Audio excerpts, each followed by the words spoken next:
Okay.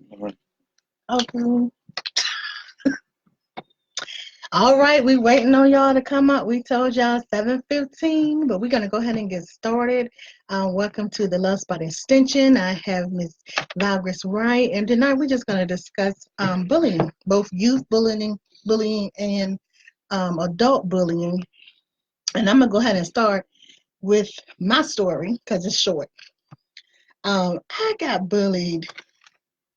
I'm gonna say, well, first grade, because we didn't have pre-K, we had kindergarten, then we went to first grade. So I got bullied in first grade, and I got bullied in first grade because I didn't have permission to fight. See, my mom was real strict, and I couldn't get in trouble, so I had to make sure that I didn't do anything that I would come home and get a whipping for.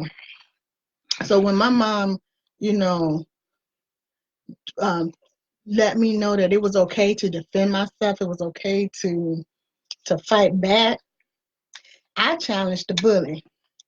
I was like, we going in the bathroom at whatever time it was, whatever time our break was. I had set that thing up to a T, baby. I had all the girls, boosting it up. And I was like, tell her that we're going to fight during the break. We're going in the bathroom. We're going to fight on the break. And by that time, I was in second grade. So the bully, I was ready because I had learned me some fake karate over the summer.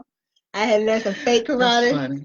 And I was hyped, baby. I was like, we going to fight because I ain't getting bullied no more. Right. And so now, needless to say, she didn't come to in the bathroom. So what happened was everybody that she had been bullying, she couldn't bully anymore because they knew that she was scared. And that's what, it comes out to be. Most bullies are cowards.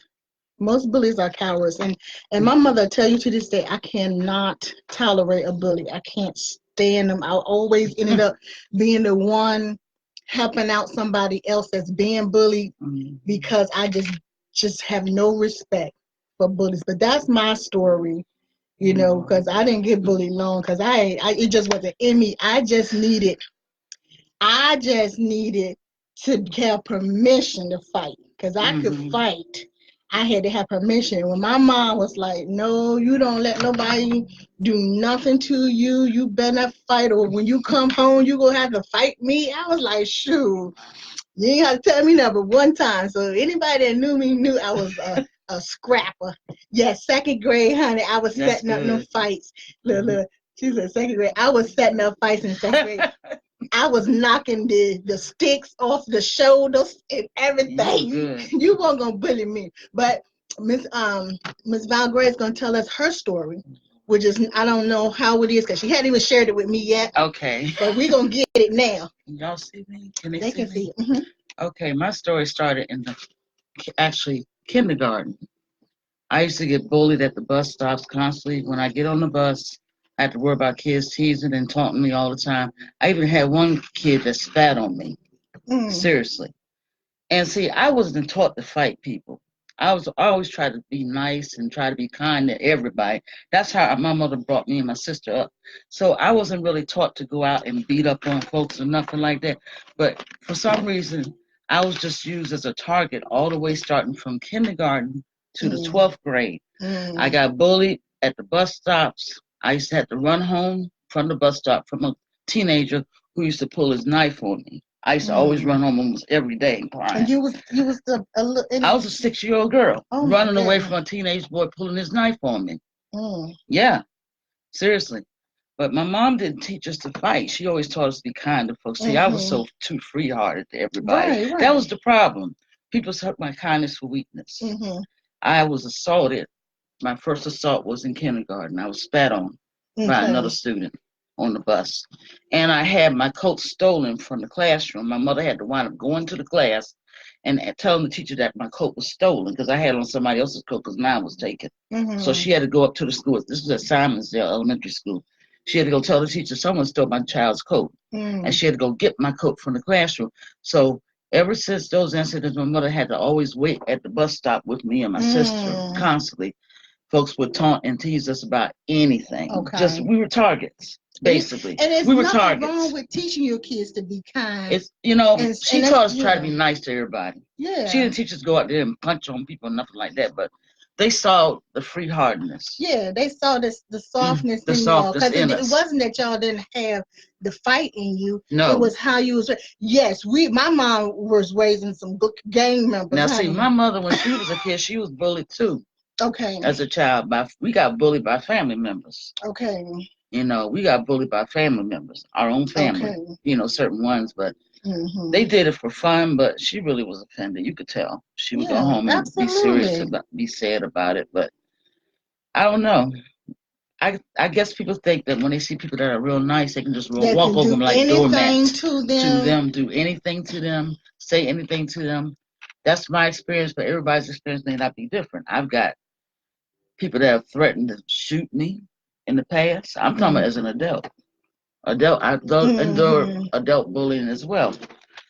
I've had and my son asked me about that. Okay. He said, "Mama," because I told him we're going to be talking about youth bullying and adult bullying. Yeah. And he said, "It happens. Bullying. Adults do it too now." And I said, "Yes." Don't think just kids go through it. Adults go through. I went through it when I was in the military. Did you? Yes, ma'am.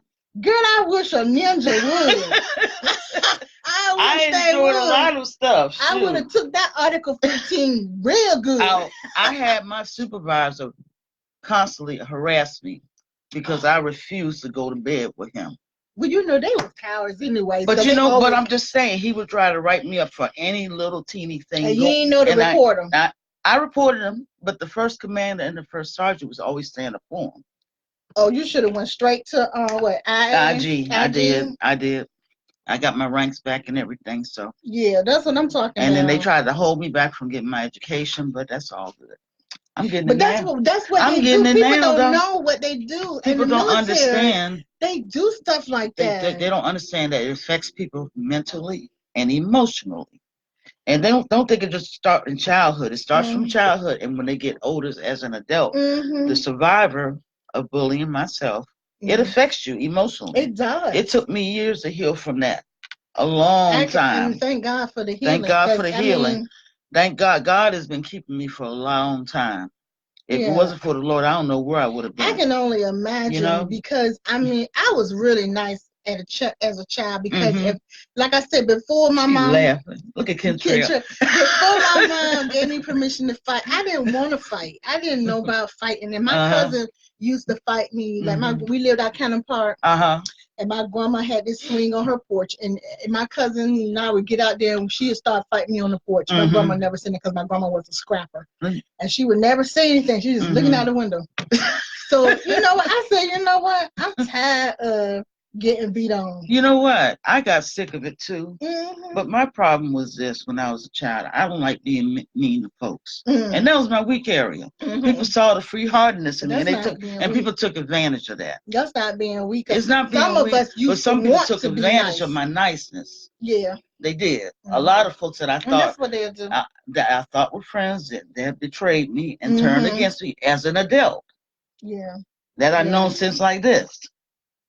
Because they weren't never your friend. Exactly. I said, that's okay. God was showing me who my friends were and who my real friends were and who my frenemies were. God had to reveal that to me. I couldn't distinguish between a real friend and a fake friend. And see, that was my wicked.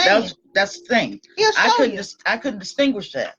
But as I got older, I started growing up and trying to put the pieces together. Right. You know what I'm saying? Yeah. And I've had folks that have turned against me that I've known for years. I even had people that I have helped. But did you ever think like when that have turned against me?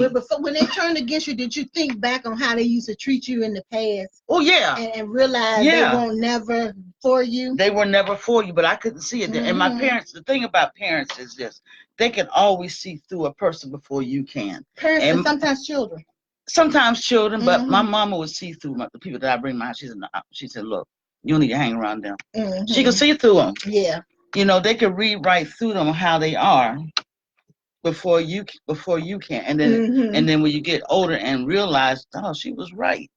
Yeah, let me see what Kendra said. This bullying thing has taken a new form. So many are afraid to speak up and confront problems. Confrontation doesn't mean you're promoting violence. No, Right, it doesn't. It doesn't. My grandma No. always say, if you don't stand for something, you're gonna fall for anything else. That's right. You gotta stand for yourself. You Cause just got like to. when like I was telling you on the porch, my cousins beat me up. Then when I got tired of fighting, I fought her back that one night, and then my grandma made her stop. We never fought again. She just wanted me to stand up for myself. You got to. You know. You got to. I mean, that was the problem that I had as a kid, and now people see the nights, they be like, oh, they look at me like we can just run over her.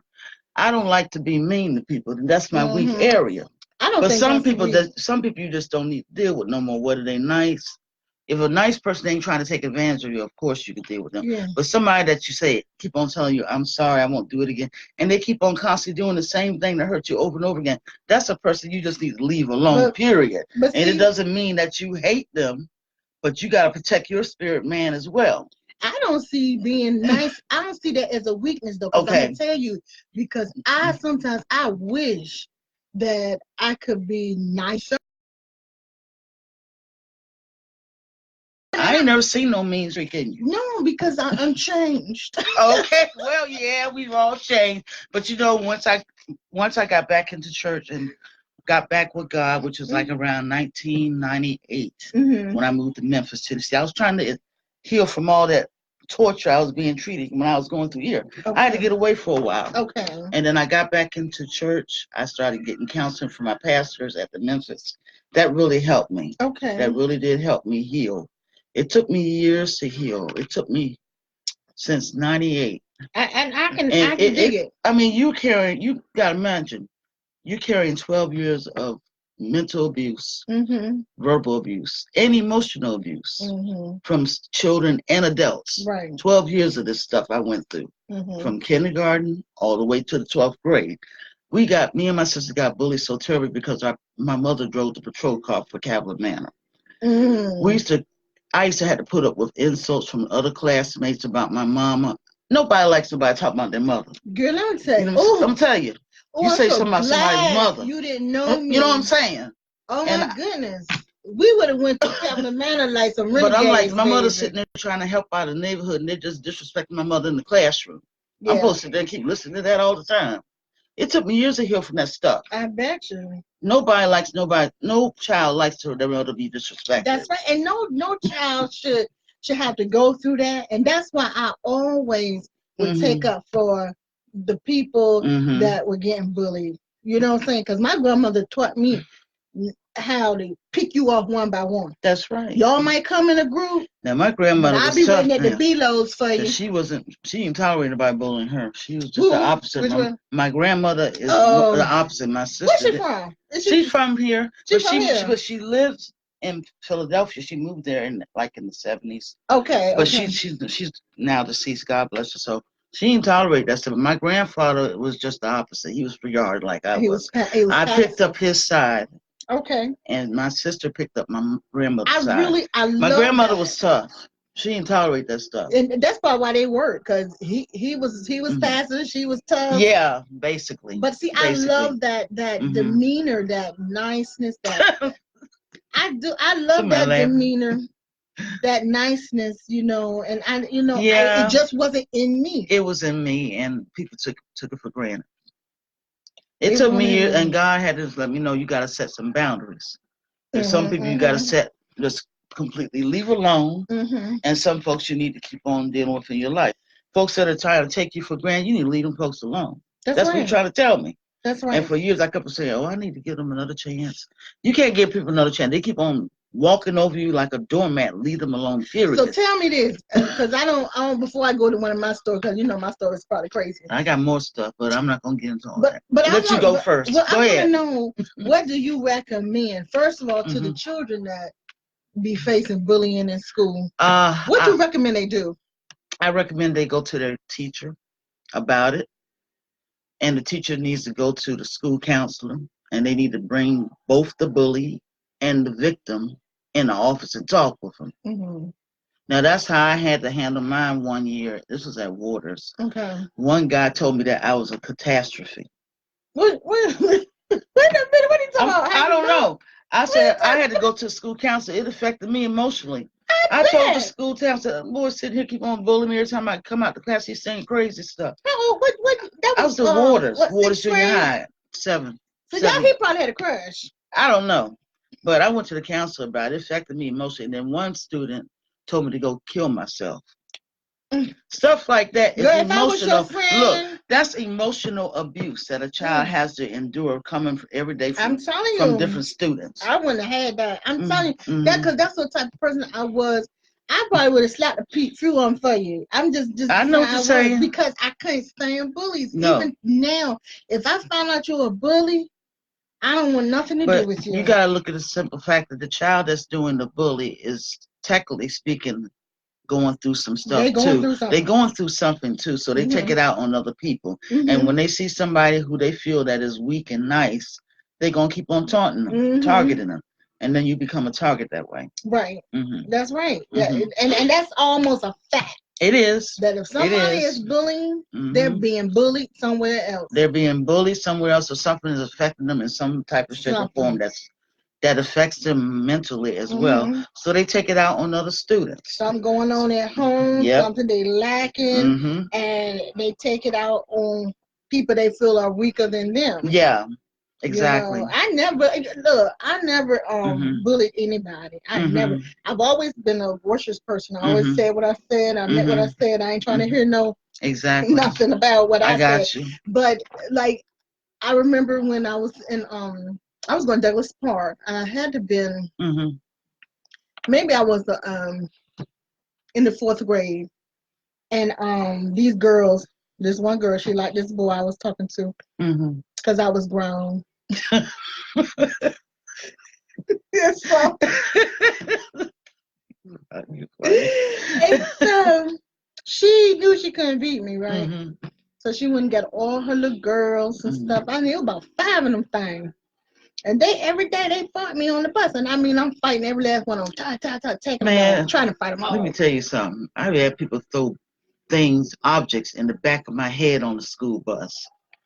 And I mean, I run home crying all the time to my mother about it. I said, look, I can't go back to that school. She said, you got to go to school. You got to finish your education. I even told her, look, I want to. But she never said fight back.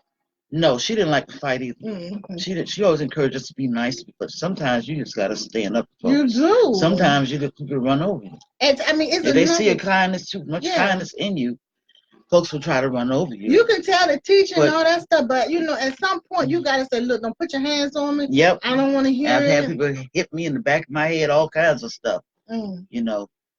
But you know, had me juvenile delinquent. But that's assault. Technically, detention. Technically, that's assault. Yes, it is assault. And your mother could have pressed charges. She could have pressed charges on them. She should have. Somebody would have done something. My mom would have either pressed charges or I've been pressing some faces. It would have been one or the other. If you want me not to fight, you better handle this. Because I'm telling you, when I go back in the mall, I'm picking them off. That's good. I don't know if it was tough or crazy. No, you were tough. What it was. You were but tough. That's just how we were raised. There ain't no wrong with that. Because like I was saying, when the you bus, can't be nice to everybody. The bus stop thing, my mom, my aunt, when I told my aunt Nat, God rest her soul, I miss her so much, she was like, okay, I'm going to tell you what you do.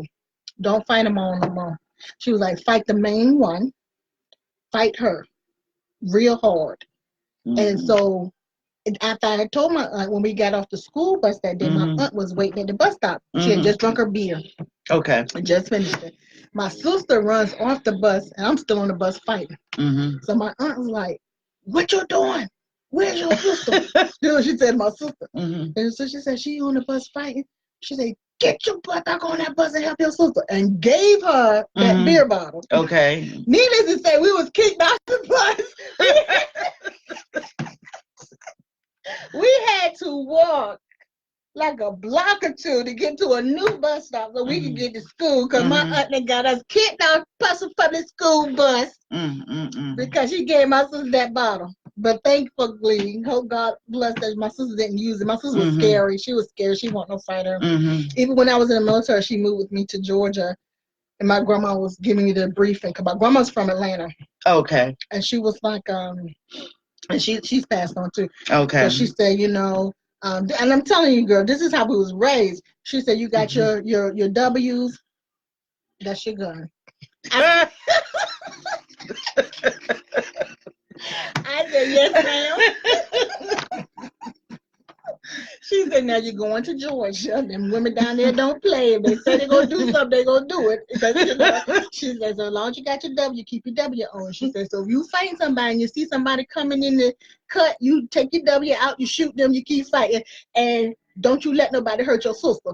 That's what she said. I'm like, so I can get beat down, but I gotta make sure don't nobody hurt my sister. But that's just how we was raised. That's good. We weren't raised to. Yeah, I know what you're saying. Take no tea for coffee. That's what my other grandma used to say. Yeah. We weren't raised like that, and so I couldn't even teach a class. Well, I did teach a class on how to identify bullying, what to do, but I couldn't tell you really and truthfully, except for that first grade year, on how it really feels to be violated in such a manner. It's a violation. It is definitely a violation. And don't think it don't affect a child as they get older. It does. If you have years of somebody taunting you, targeting you, verbal abuse, physical abuse, it's all abuse. So are you Bullying always is a on form guard? of abuse. I'm always on guard all the time. It took me years to heal from that. All the time I'm always on guard, constantly. Do you lash out to now, or No, are you still calm? I'm calm now. It took me years to heal from that. Had to get counseling from the church at Memphis. They helped a lot.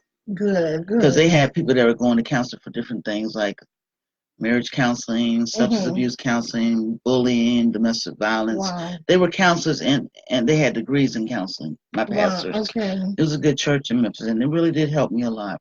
I started to get my master's in counseling, but I got it in pre-pastoral. Okay. And then I realized God didn't call me to be a pastor. It's right now. Right now, I don't see him calling me to be a pastor. Just doing what I'm doing, just putting out information, trying to keep people informed and let people know that they're loved. And that's what's most important. That's right. That's good. To let people know that they're loved no matter what you're going through. Somebody's here loving you through all that, and God definitely does. I'll be graduating from ODU in December for criminal justice. Congratulations. Yes, thank you, ma'am. I got my bachelor's in criminal justice, honey. Go ahead. We sisters-in-law. Yes. So I took a lot of humanity courses on the stuff we're talking about. Bullying, domestic violence, all that stuff. I want to go back and get my master's degree next year in social work. Oh, okay. Counseling, between counseling and social work. Okay, that'd be real good. I mean, it's something about when you done been through. Oh yeah. This stuff. If you've been through this stuff, you can help others. But as a child, you don't know. I used to always question God. Why am I going through this every day? I couldn't even concentrate on my classwork because of the targeting and the bullying almost every day when I go to class. I used to dread going to the classroom. One time I even quit. I even skipped school. Oh, yeah, high school. And high school, man. I skipped school that day because I couldn't tolerate it no more. And everybody in the neighborhood told my mother in the neighborhood, your daughter skipped school. She knew about it before I even got home. You know how the neighbors have to tell everything. They got to tell the parents what you're doing and all that. She just didn't understand the torture that I had to go through every day. When the manor, when I went to manor, because I came from Craddock, so y'all know Craddock was a little rough. Yeah, that's true. So I came from Craddock. But I didn't have no problems at Craddock. I had a lot of friends at Craddock. You did? Yeah. But we was a little rough though, because when I stepped into manor, it was like, where did these doll babies come from? It was like the girls was wearing all this makeup and dressed all prissy, and the boys were preppy. And I'm like, what my mama done did? I ain't used to this. I need to go back to Grease Lightning Land, with the jeans and t-shirts. You know what I'm saying? I know what you're saying. So it was. I came out in '86. Okay. So I can imagine if that was how they act. If you came from Craddock, you probably was a little bit like me. You like your little jeans and like sweaters. Oh shoot, we weren't in the fashion guru. My mom loved the swap shop, yard sales. We used to get joked on about our clothes. I'm sure, because that's what type of school that was. That's why I don't understand what Mr. See, Elliott you talking understand. about. Thank you. Yeah. Somebody from Manor understand. That's what type of school that was. Thank you. Hello. Like that. Didn't care about what you had on. They sure didn't, because I had more friends there than Manor. I put on some butter cookies. They didn't care nothing about what you wore. True. I remember my butter cookies in that time. We didn't worry about what you wear. We worried about if you mess with my boyfriend, because we was crying. I don't understand it. We was worried about that band. From somebody from Man to understand. That band fight on Fridays, because we fighting every Friday. Jesus. At the game. The band gonna fight. But okay. Yeah, the Manor was so Let's make different. that clear. We're not putting down Manor High School. No. I'm saying that they all was dressing. They were stylish. They were. Makeup, some of them were. And we got taunted because we weren't having the latest clothes I can understand. Or the latest fashion. Mm-hmm. My mother was thinking about finances. Back then we didn't understand, but I understand now. So we just trying to. She was thinking about trying to make sure bills are paid and we had clothes on our back. She wasn't worried about trying to keep up with all that fashion stuff. I love Manor. I'm just saying that. When we went, that's what was going on. That's what was. It was going on. They were dressed out. Their mamas and daddies were doctors and longshoremen and stuff like that. And my father was retired Coast Guard. My father wasn't. I was a fatherless child, honey. My mama was a homemaker, and my father was retired Coast Guard. He wasn't no doctor. Yeah. So, but this is what I'm saying. You had a lot of them. But a lot of folks would judge Cavalier Manor. They would think that every parent was rich. Yeah. My father and mother struggled all the time trying to keep bills paid. So when you went over there, you just dressed regular. The ones that's over there that had a little to do and dressed nice, they might try to pick with you. They ain't pick with me. I guess because I was like mean. I was really mean, y'all. I was so evil. It was ridiculous, and I grew up like I wanted to be played. I just I had friends. Who was one of my friends? My mom would tell everybody. Missy Elliott was my friend. Cool. That was my friend. Now my mom didn't let me hang out, so we never hung out. But in school, she was my friend. And not my best friend, but she was one of the ones that could actually deal with my attitude, And then I had a few more once they got to know me. But if you just looked at my face and I'm looking at you like, what you want? Because I didn't want to be at that school. I could understand why, because all the torture you went through. If you didn't act I ain't go through no torture. I did. I'm telling. I ain't go through no torture. I went through it. Assaults. But verbal abuse. Were you in the band? No, not in band. I was in the band at Norcom. I didn't get bullied at Norcom at all. I think that's what had a lot to do with it, because when I came, I went straight in the band. I played the saxophone and could play the saxophone. So I was like, they knew me from being in the band, the new girl in the band. And then when I went, I was in the 10th grade, but they didn't try to bully me. Except when I first came for, when I first came, I went to my first game, and this girl said, it was I think it was their basketball team. They was losing. Okay. And we went in the bathroom, and I had to use the bathroom. She had a hot iron and said, who is she? Is she on the other team? I'll burn you with this hot iron. I said, you'll burn me. I said, hold on. I went right out there and got God. I went and got my cousin, and my cousin about cleared that doggone locker room out, because she was cuckoo for Cocoa Puffs. This is that Manor or Craddock? It was that Manor. But my cousin went to Wilson. And I went and told her what they said. My cousin went in there and said, which one of y'all gonna burn my cousin in her face? And she said that. Who said? No, my cousin. I don't know who it was, because I was new. I was real new. And they did do that kind of stuff over there. But my cousin. Everybody at the school didn't get treated right. Let's just be real. They did not. So maybe if you didn't fit in a certain category or group, you got targeted. A lot of folks didn't experience it, but me and my sister did.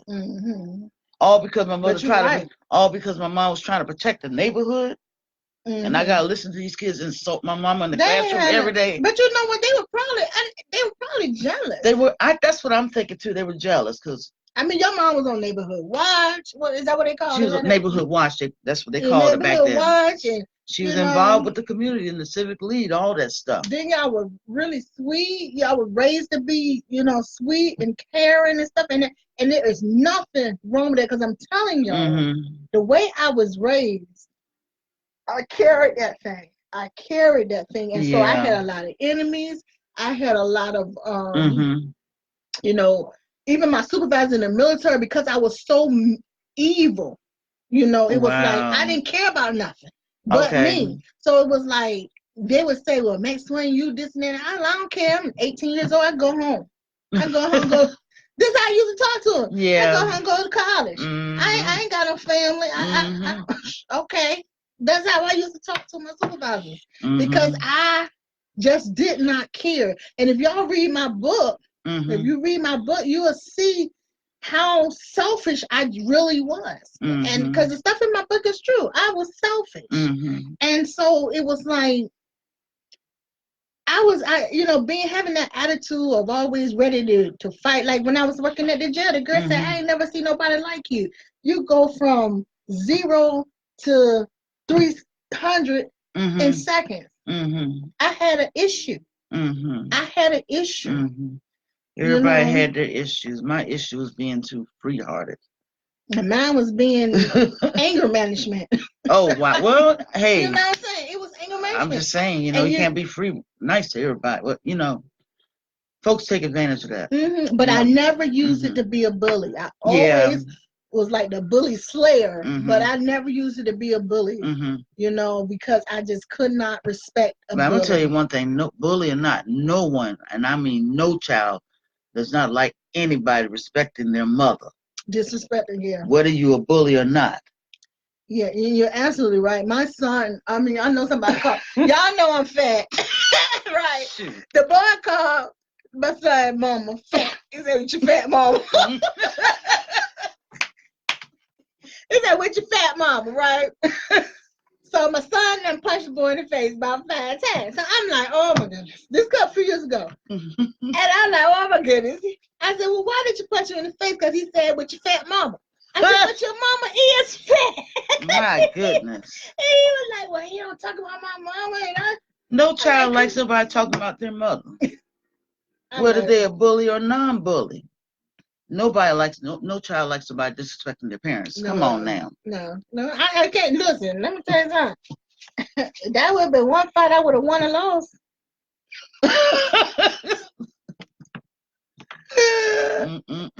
Oh, no, 50-50 chance I would have won it. But I wait till you talk about my mama. I slap you right in the mouth.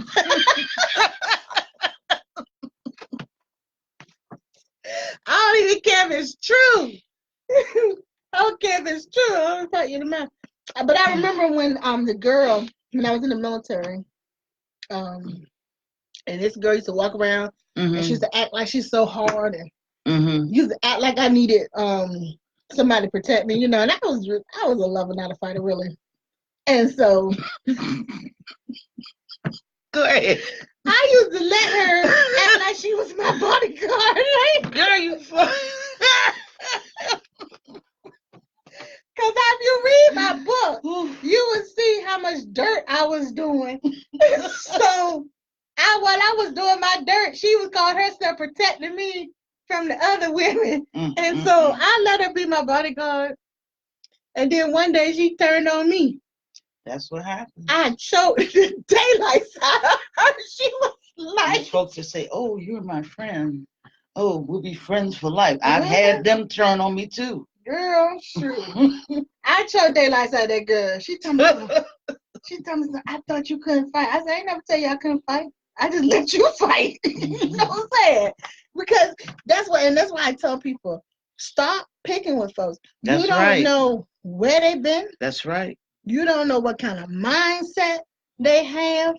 You don't know their story until they tell you their story. That's right. And you walk up on the wrong somebody that's been, recovering.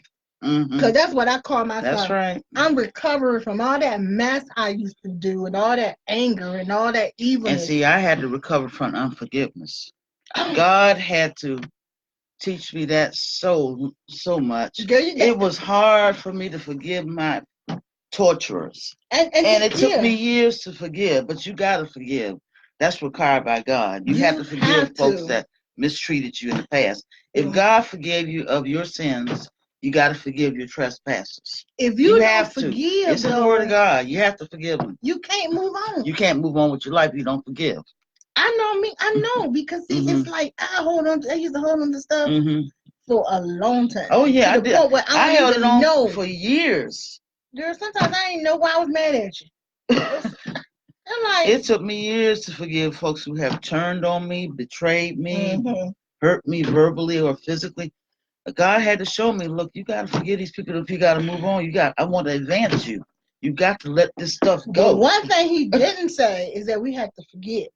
Now, we do. We don't you have. Gotta remember, you got to remember. Won't repeat it. You don't have to repeat the same stuff that we endured, but you have to forgive your trespasses. I will forgive you. You forgive them, but you can't forget what they did. It lingers on, but you got to still forgive. But you don't have to deal with them.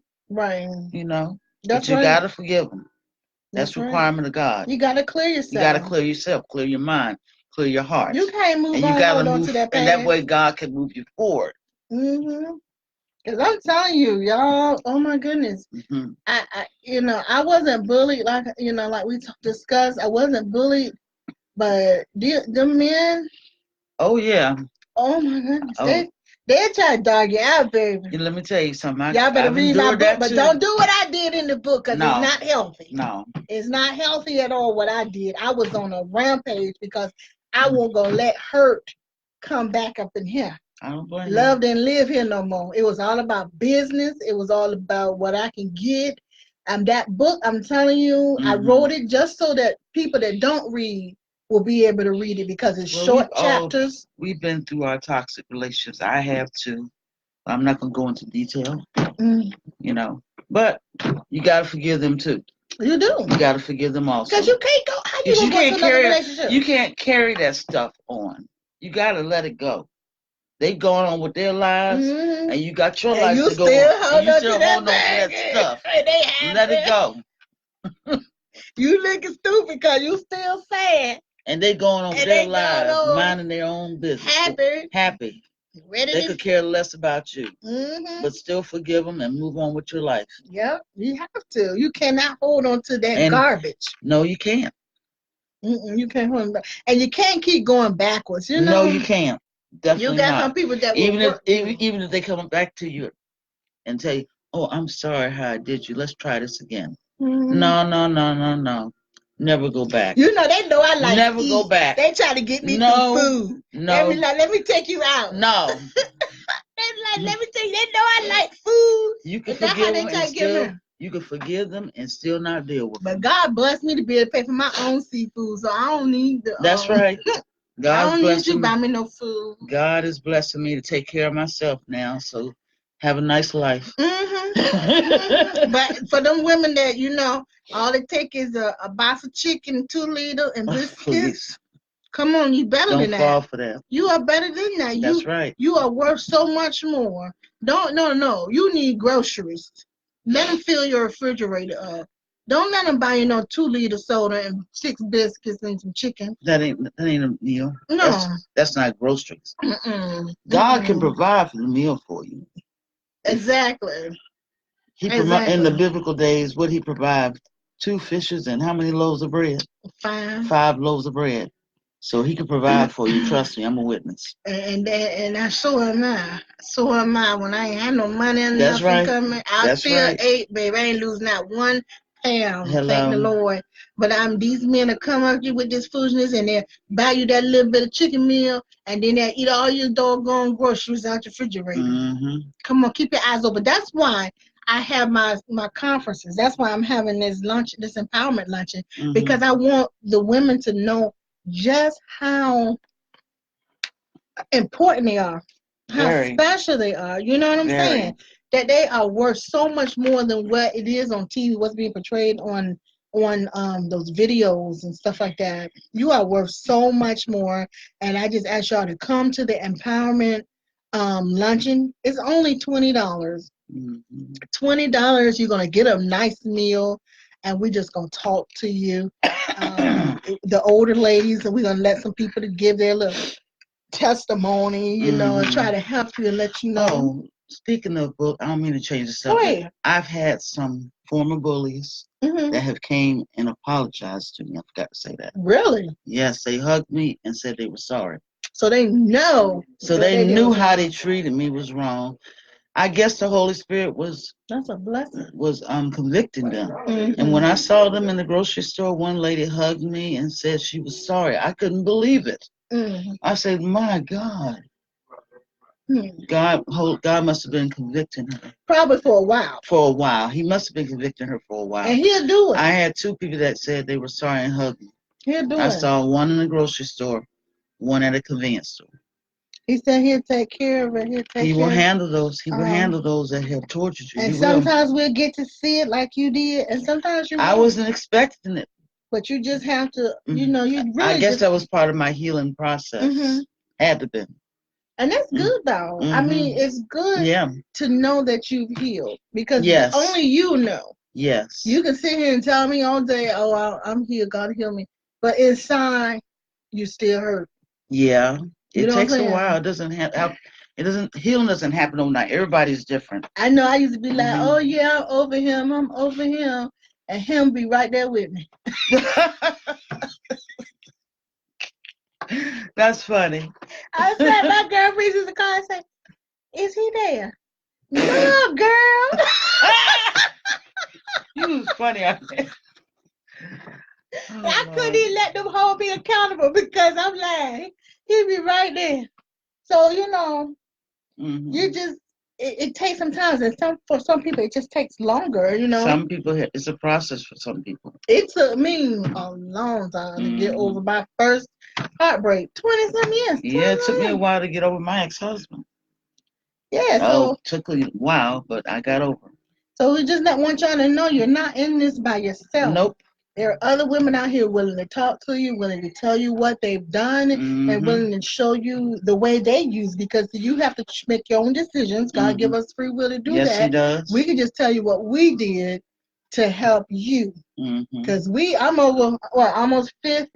I'm 51. I'm almost finished. I got, a good 20, we're going to live about 72 years. So I'm almost 50. I got maybe 20, 30. I'm pushing for 35, 40 more. But, I don't have nothing but time to tell you my stories to help you get through your journey. And I'm pretty sure that there's other women out there that we're going to see when we have this event on October 19th at 10 to 1. It's just 3 hours, lunch included. And we're going to talk about some of the stuff that you may have in your life, some stuff that may come up, what you can do, and your vision. As long as you have breath in your body, you need to keep striving for that vision. Because even if God give me 2 years of financial freedom, that's 2 years I can just breathe. Exactly. And say, thank you, Lord, for everything. 2 years. I don't need but 2 years. I'm just saying, so you got to speak. But if you stop the process, you'll never get there. You have to move towards your blessing. Got to move into your blessing. You cannot stop. You can't say, right, I've done all I can do. You haven't. If you got breath in your body, you got to keep moving towards your blessing. So, Mrs. Valgrace, I thank you so much for being brave enough and bold enough to come up and talk about your... this was a challenge for me. I had to pray about it. I said, no, the Lord said, go on and do it. I'm glad. I'm glad you did it. I'm glad I did it too. I'm glad you did it because it's somebody that needs to hear it. Yeah, and someone needs to hear it. Let me tell you how my page go. Don't nobody want to come on while I'm talking. But by the time I wake up tomorrow, they'll be done watch this video. So I whoever this is for, just know that God loves you. Yep. I love you. Make sure you love yourself. That's important. Amen. Because the only way you can love someone else, is if you love yourself. That's right. If a person don't love God, I always say, how can you love me? How can you can't love me? You don't love him. You got to have some kind of foundation. Yeah. Got to. So get to know him. I'm telling you. And because I told my mom yesterday, I said, I'd rather die and find out there's no God. But live as if there is one. Than to die and find out Well, then to not live as if there's a God and Mm-hmm. die and find out there is one. Mm-hmm. Because I get more pleasure out of serving Him than I ever did in the world. Yeah. I get more, I have fun. I still laugh. I'm still silly. As y'all see, I still joke. You know what I'm saying? I'm not going to sit here and act like I don't do some of the stuff I used to do because I still dance. I have a good time, but I do it in a way that is pleasing to Him. Mm-hmm. So if you don't know Him, I ask you to get to know Him. And so we're going to leave y'all on that. Miss Valgrace, you want to say anything to him? I just want to say, be encouraged, everybody. If you're enduring any type of abuse in school, whether school, home, or work, take it to God. Go talk to a pastor or talk to one of the school counselors because that's what I had to do. Talk to your pastor at your church. Go talk to one of the counselors if you're enduring any school bullying or workplace bullying. Talk to the boss, the supervisor, if you're enduring that as well. And if you can't get any results from your boss, go over his head if you have to. Yeah. Hmm. You don't deserve You don't abuse. deserve, and bullying is abuse, Hmm. whether it's Yeah. verbal, physical, or emotional. It all falls under abuse. And you are worth And so much more. all of y'all worth so much more. You don't have to tolerate nobody. All right. God bless you. God bless everybody. See y'all next Have a time. great one.